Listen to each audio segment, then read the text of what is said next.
African Development Fund invests more than $6 million to strengthen public finance governance in African countries. China's factory activity at lowest reading since April. Asia markets mixed. And on Commodity Watch, federal government launches Rural Access Agri-Marketing Project. This is Business Express on the network service of the NTA, and we are reaching you from Abuja, the nation's capital. I am Benny Adams, your guide.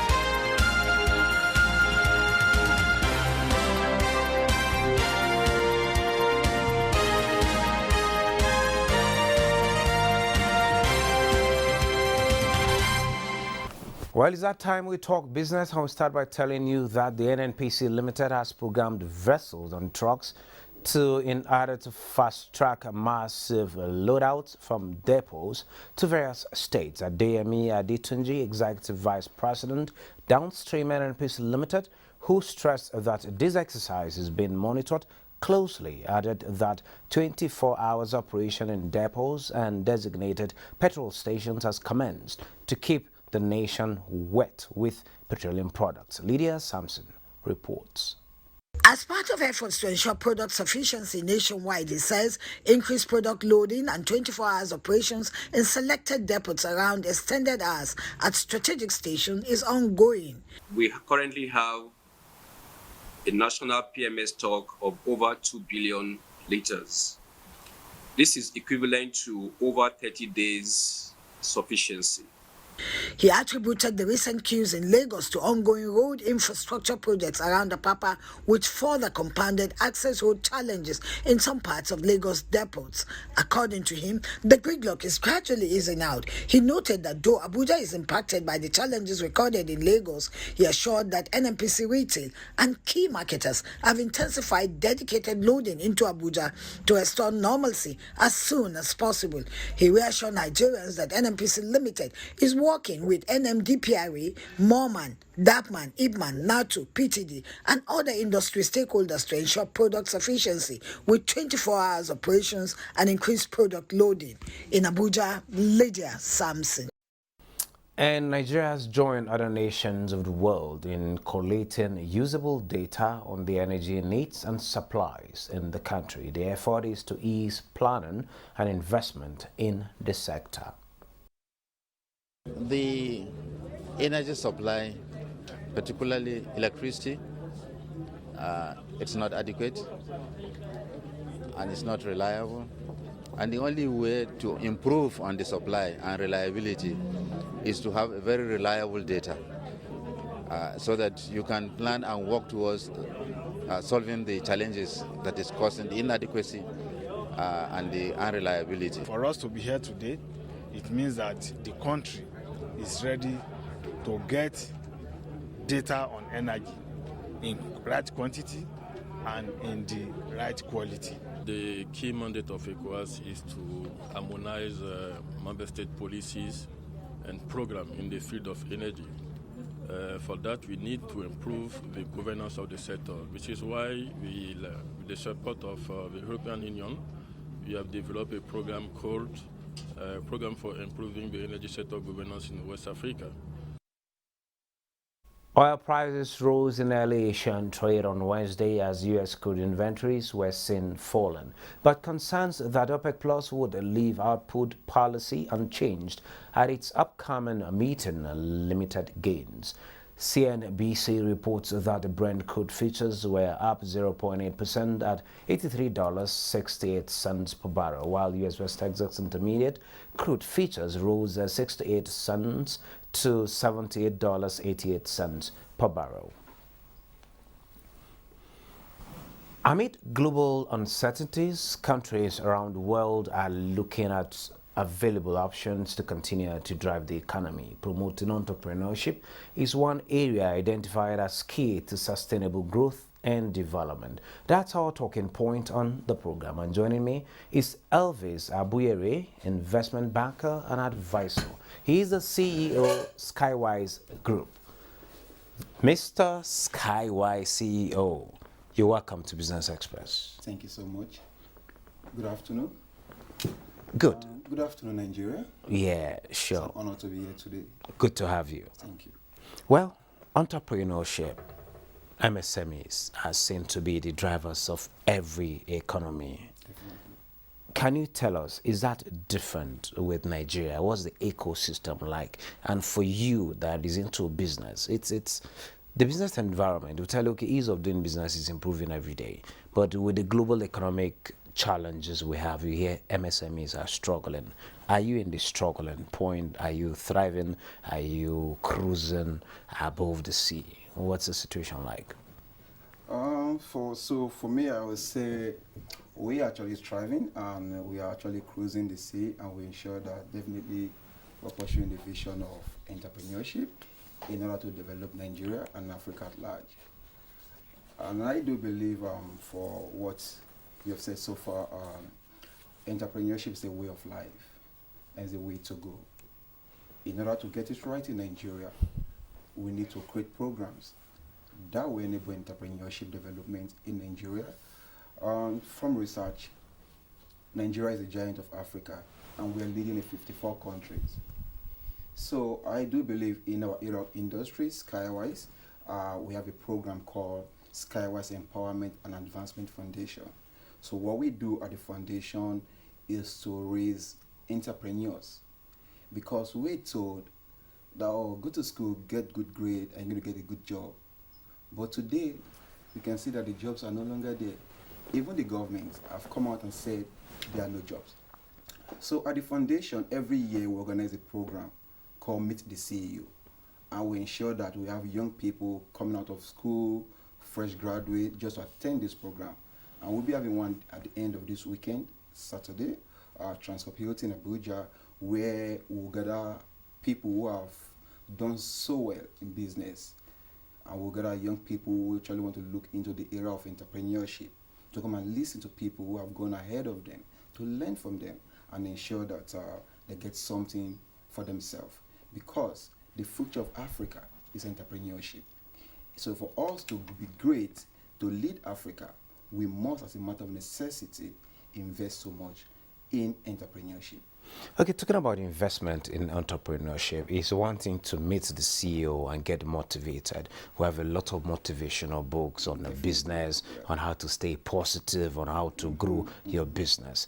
That is knowledge, no doubt. In practical sense, what have we done to ensure that we groom young entrepreneurs, particularly startups? Yes, it's one thing to get the knowledge. It's another thing to apply the knowledge to an environment. You cannot succeed in business if you have not learned it firsthand. Traditionally, let me take it to the Igbo setting. There is a master in town who is doing well. He has conquered a new territory. He needs a boy to learn through the ropes. Are we getting it right now? And with the advent of technology, what are we bringing in to make a difference? So, like you said, entrepreneurs are people who actually contribute so much to a nation building. And so for we as a nation, Nigeria, there's so much more that we need to do in order to get it right. In my own view, I think creating programs that will enable entrepreneurship development in Nigeria from the local government area, from the state level, and from the federal level. And for you to thrive as an entrepreneurship, I will use an example of China. Over the last 35 years, I realized that over 6 million private businesses have registered into the entrepreneurship programs. And that have actually placed China to become the second largest economy in the world. So and I do believe that Nigeria have the capacity to actually beat this record, whereby we can be placed if not among the 10 developing countries in the world, if we can annex the potential of the young people who are out there. Gone are the days we used to think that, okay, there are jobs out there for us, but believe you me, Nigeria have now probably awoken and they discover that they have to take responsibility of their life. And the only way they can do that is through entrepreneurship. I will give you an example of myself. Every day I wake up, I look forward to, I develop myself in the area of where I can add value to myself, to my organization, and to my country at large. And the only way I can do that is through entrepreneurship. And I actually want to sell it to people to understand the fact that you don't need to quit a job to be an entrepreneur. You can be an entrepreneur in order to add value to society development. So now if the government wants to enable us, is to look into the direction what is happening in China, to partner with private sectors, to ensure that the XME, people who have dreams and vision, who want to go into entrepreneurship, are being supported by the government. How are they going to do that? They can create programs every now and then, every quarter, and also create an avenue where XME can probably have access to funding. When I used to be in the bank, there's something I was privileged to, where customers have access to overdraft. So the bank these days doesn't give overdraft.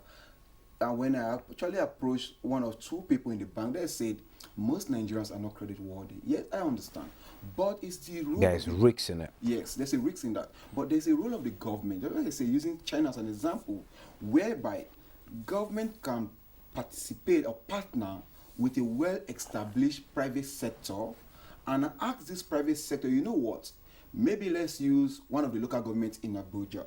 Let's use Buhari, for instance. You go to Buhari, look at private sectors. It might not really be banks. It can be an institution. They are doing well. We want to enable you to enable your community, to environment. We're going to give you a loan of 5 billion naira. And what we need from you is to annex potential people who want to develop the environment in the area of entrepreneurship. All right. And you be accountable. We don't know these people individually, even they are citizens of Nigeria and they're indigenous of Buhari, but we are actually entrusting this facility in your hand, maybe with zero interest. And we are giving you an ultimatum 1 year, 2 years. And we give you a number of people that you know will have access to this facility and let them come after 1 or 2 years, show to us what they have done. Maybe you are giving them maybe 1 million naira each, 500,000 naira each, not just like maybe the what we're told the is it money, market money? No.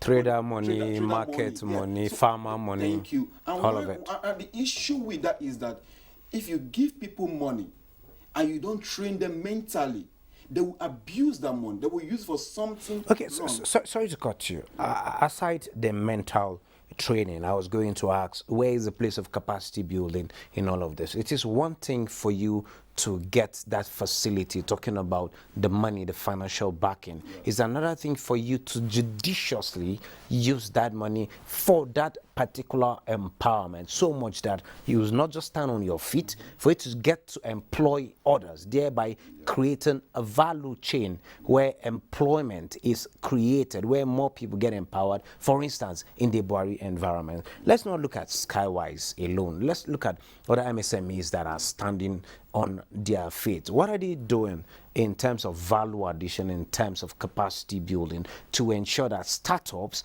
are actually well informed practically to actually put these monies, if they eventually get, to proper use? Okay, so it's all about creating values. Now, you want to go into that area of entrepreneurship as an SME, you must identify the problem you want to solve and the value you want to render. And talking about capacity building and area of using the financial support judiciously or in terms of the direction which the purpose has been given, is first and foremost, you must tell yourself how much will it cost you to add value on this thing I want to embark on.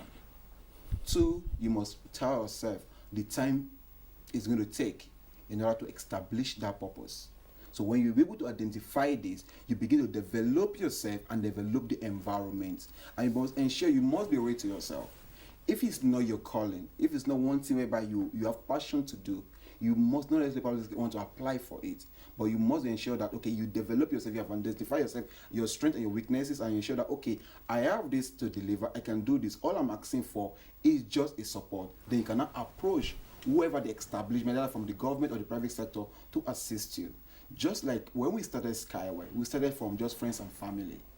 And we have been able to build a niche for ourselves, and we're still going somewhere. And we're developing ourselves along the line to ensure that, okay, we render value, we support the society, and probably we meet all our regulators' demand. Well, you've been a banker. You left banking, you went into serious business. Yeah. In terms of access to finance, while you were in the bank, while you were in the counter, how easily was it for one to access funds for business without collateral? My years in the bank, it was not as easy, but like I said, I was privileged in the early days in the banking sector. When you have good account statements, you can have access to overdrafts. Yeah, maybe you have billions and you probably come for something just what we call working capital. The bank can probably look into that direction and give you overdraft. As time goes by, it begins to reduce due to the credit worthiness of the individual and the financial institution. So, but it's difficult to probably assess that fund because the bank will tell you have to meet their criteria, the terms and conditions in assessing the facility, even though the need, the purpose is really, really demanding. But if you don't meet the criteria, it becomes an issue. And at the end of the day, that business or that startup dies. And that is what we're talking about, the access to capital for SME or for any even established business, which is working capital. Where is the place of technology in the growth of MSMEs? There are people, COVID-19 came with disadvantages and disadvantages. There are people who have engaged into businesses in the comfort of their rooms that are making a whole lot of money. There are people who are not yet used to this technology thing to get to use. What advice do you have for startups that need to actually employ technology to grow their business? Okay, so for any establishment, any businesses you want to start into this world, you must ensure that you are innovative, and you probably have to adopt the use of technology, because these days people can sit at the comfort of their home, order stuff. They don't need to come to your shop physically just to make and purchase. So you must use the opportunity of technology. And the good thing is that it's actually helping us to reduce human capital in order for us to sell our products. For instance, for us at Skyward, before the COVID-19, you have to probably, if you want to access anything from us, you have to come to the office physically. But through the help of COVID-19, we were probably informed and our eyes were open to something, a possibility and an opportunity through the era of technology, whereby you don't need to literally come to the office to do business with us. So, and we have been innovative in that aspect, whereby you can access either through our email, social media and platform, and so on. And we're taking the trend, like, before now used to be manual operation. Now you can probably use your phones, your app to do other services from Skywise Group, and we've taken advantage of that. And I believe that every SME coming up should take advantage of a technology in order for them to go far. I don't want to sound like I'm promoting your business, but what are you into, and what's your plan in bringing young people into your fold, and to ensure that young people don't just depend on white-collar jobs, but get to go into businesses that are private and personal? And how can one manage doing something that is regular with business to make ends meet, where it is permissible? Okay, so one of the reasons I left the bank was because I have so much to offer to life than what the bank was paying me for. So one of the pro services we are rendering at Skywise is the area of entrepreneurship, empowerment, development, and to ensure that we reduce unemployment rate in Nigeria. And why did we actually come to that is because we realized that over 33.3% unemployment rate in Nigeria actually is affecting the GDP of the country. So what we did was we established a foundation, and every quarter we bring young people together, we train them mentally, we ensure that they are well equipped mentally, and when we say that, okay, when I ask them, we pick 10 out of them to write a business idea which they want to establish. If we discover that this business will thrive and in the next 6 months or 1 year they will break even, we support them financially with zero interest. That is what we have been doing for the past 3 years in the foundation.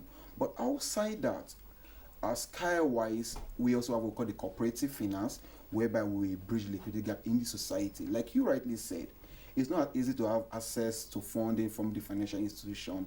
But being the secondary market, as a cooperative, we established to members and even an open membership. You can come to us, and within 2 hours you can have access to funding depending the amount that is on ground at that point in time. And the reason is this: average Nigerian always need what we call working capital. We are told in economics there are 3 motives of holding money: precautionary motive, speculative motive, and transactional motive. And the most important of all this is transactional motive, the day-to-day demand for funding. Now, when you go to the bank for this funding, the bank will definitely going to deny you, even though the purpose which you need this money is very daring to you, either to save life, emergency school fees, and so on. But the bank will deny you, even with your collateral, because there are processes to these things. You want to apply for a loan of just 2 million naira, you have a collateral, maybe a house or a car, the bank will deny you. Maybe you need that money that same day to solve emergency hospital bills, the bank will deny. But when you come to the cooperative, we give you an open hand. We ensure that, okay, this collateral you are presenting belongs to you. After we have done all our search and we discover that it belongs to you, we can give you that for with even a minimum rate based on the bylaw of the cooperative. Wow, this is good to know. Thank you so very much, CEO Skywise Elvis Abuyere, for sharing this thoughts with us. I'm going to come for 0 interest loan. What are you going to give me? If you're a young Nigerian, I am. You are not the fresh graduate coming up. Well, thank you so very much. Business Express continues with the federal government launching a rural development project known as Rural Access and Agricultural Marketing in Nigeria. Musa Baba Aliu reports that the $575 million project was launched by the representative of President Muhammadu Buhari, Professor Babagana Umara Zulum, in Abuja. Cultural Marketing Project, with acronym RAM, is an initiative of the federal government aimed at improving the social and economic well-being of rural dwellers in 19 states. Under the initiative, rural and access roads as well as agricultural activities will be developed. The project is jointly funded by the federal government, participating states, International Development Association, and the French Development Agency. We've asked that the states really put in place the institutional structures to have a road asset maintenance agency to clarify the roles and responsibilities for how this will be sustained going forward. Over the last 10 years, France, through AFD, has massively supported Nigeria by investing close to 3 billion euros in various sectors. Ministry of Agriculture and Rural Development will be the major supervisor of the project. Together with the development partners and other relevant stakeholders, to ensuring that the project is not only implemented according to schedule, but also meet intended design standards as agreed by all parties. We have given this commitment and we shall continue to do so in order to achieve. And we are happy that eventually all the remaining states will be scaled up so that it will cover the whole of the county. Borno State Governor Babagana Umara Zulum represented President Muhammadu Buhari, directing that the execution of the project should go according to the resolution of COP27 on climate change. I beseech all governors here present to take up this challenge and live up to their responsibilities of providing all the support required to make this laudable undertaking the kind of success that posterity will judge favorably. More than 20,000 kilometers of rural roads will be constructed under the project in 19 states of the Federation. Musa Baba Aliyu. Well, from then we'll take a trip to the commodities market.